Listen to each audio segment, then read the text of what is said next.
yang akhirnya buka jalan untuk seorang tokoh baru yang datang dengan janji revolusi. Dan daripada rasa tak puas hati inilah lahirnya seorang tokoh yang akan gegarkan Venezuela sampai ke akarnya dan ubah haluan negara ni sekali lagi. Namanya Hugo Chavez.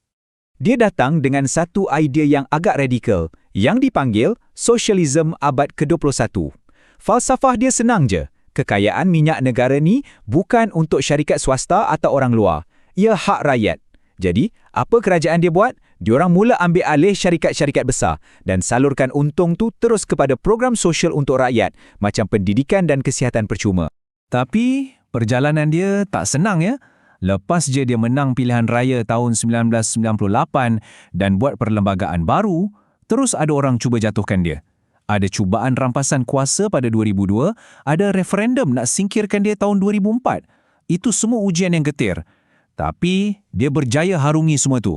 Dan bila dia menang, dia bukan setakat selamat, tapi dia jadi lagi kuat daripada sebelum ni.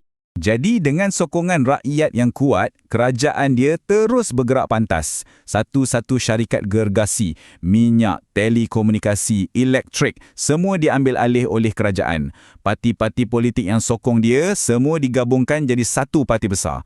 Dan duit minyak dicurahkan habis-habisan untuk program sosial pada skala yang tak pernah dilihat sebelum ni. Memang satu percubaan besar-besaran untuk ubah Venezuela dari A sampai Z. Semua perubahan besar ni membawa kita ke situasi hari ini.